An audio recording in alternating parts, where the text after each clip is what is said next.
Assalamualaikum warahmatullahi wabarakatuh. Dun sana mama Ambo Muhammad Jamil SAG Labai Sampono dari SMA 1 Banuampu Agam. Ini akan bakaba kadun sana sadonyo dalam rangka 80 tahun Sumatera Barat. Dun sana ada pepatah adai mengicekkan model itu. Dulu rabab nambatali, ini lagundi nama bunga. Dulu adai ni kita cari, inilah pitih nama bunga. Disangko bule daun nepah, kironyo bule bapa sagi. Dicalia lipek ndak berubah, kironyo lah tabuak tiok ragi. Nang kuriak kundi, nam merah sago, nam bayak bodi dan indah baso. Dan sana, itu adalah pituah adai orang tua kita dulu yang termaktub dalam Kata Pusako yang sampai kini alhamdulillah masih diwarisi dan masih dipelajari, dan alhamdulillah itu suatu hal kebanggaan kita.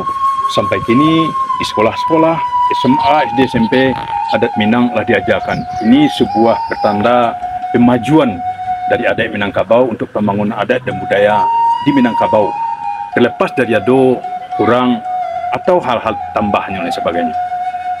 Di sana, kalau kita bicara masa lalu tentang Minangkabau, ada hal yang sangat membanggakan awak.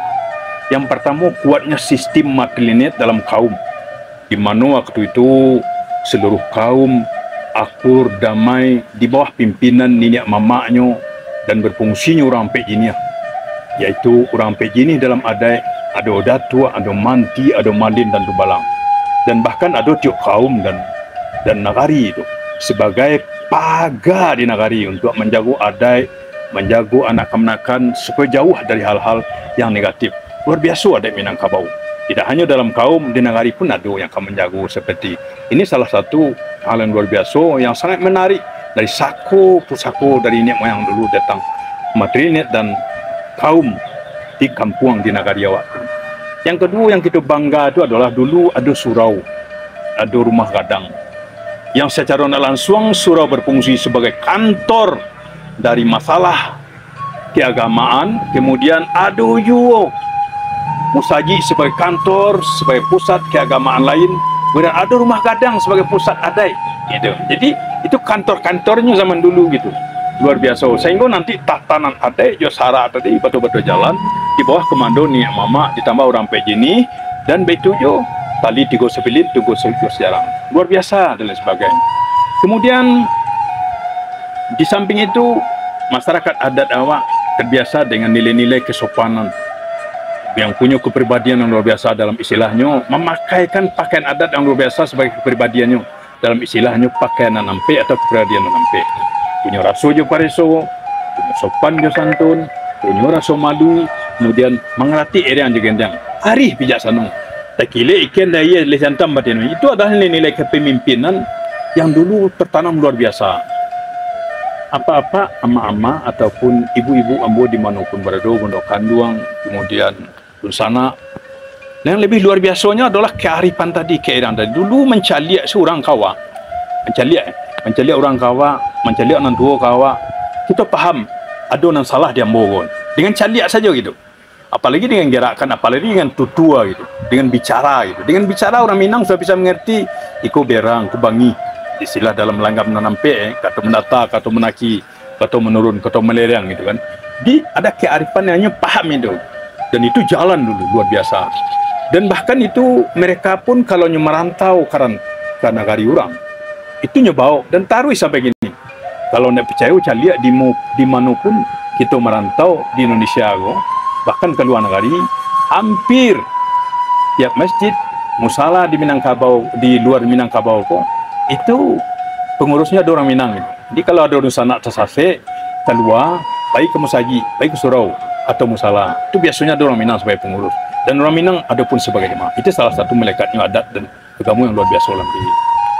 Kemudian baik itu namo-namo gitu. Namo-namo di Minangkabau itu dulu nuansanya keislaman, ranca. Ada nama bagala sultan yang berasal dari bahasa Arab sultan.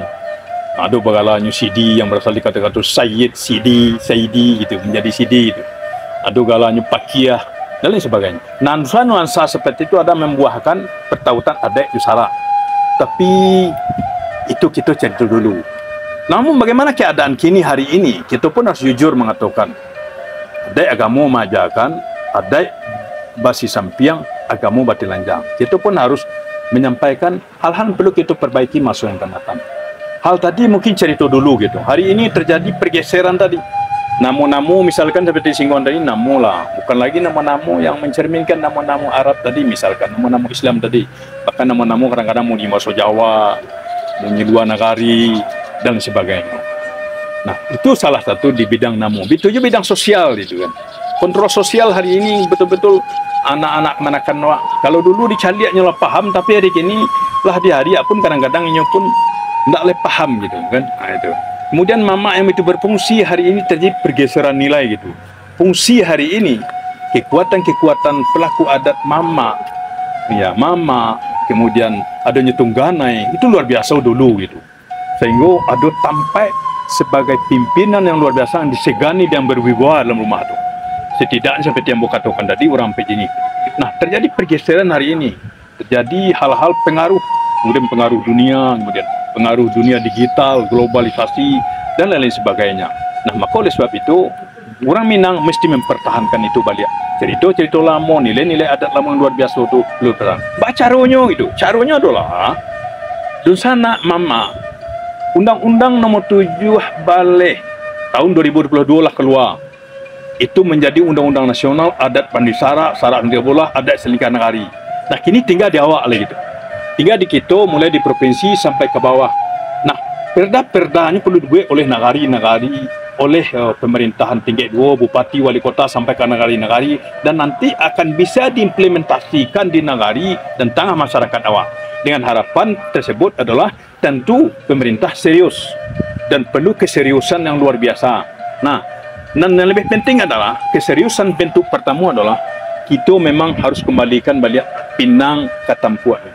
Siriah kegagangnya. Baca caranya tagakkan kembali balik orang Ampek Jenih di negari sebagai pilar negari, sebagai kekuatan negari. Siapa orang Ampek Jenih datua dan fungsinya yang luar biasa. Bergelar pengulu dan nenek mama. Yang kedua, manti sebagai orang tokoh cerdik pandai. Yang artinya dalam adat adalah manti tagak di bentuk susah sampai mengadu sebelum final oleh angkut datuanya. Yang ketiga ada namanya alim ulama ataupun malin dalam orang Ampek Jenih yang fungsinya adalah suluh bendang dalam negari. Kemudian nan kampe ada namanya Dubalang. Siapa mereka itu adalah sebagai paripaga negari yang akan nanti memaga, mengatur anak-anak kemanakan dalam kaum dan negarinya. Dan inyo nanti yang akan nanti memaga bersama-sama orang Pejeni. Maka oleh sebab itu, tiada kata lain, hari ini kita harus kembali kepada adat lama pesakosang dalam tanda kutip sesuai dengan adat Yusara, tidak menyampingkan nilai-nilai kemajuan yang ada hari ini. Demikian barangkali di sana mama ambo dimanapun berada, dan jika ada jarum patah usah simpan dalam peti. Jika ada kata yang salah usah dimasukkan dalam hati, kita habis hari ini. Ambo Muhammad Jamil SAG Labes Sabono dari SMA 1 Banu Ampu Kabupaten Agam. Wassalamualaikum warahmatullahi wabarakatuh. Dadah.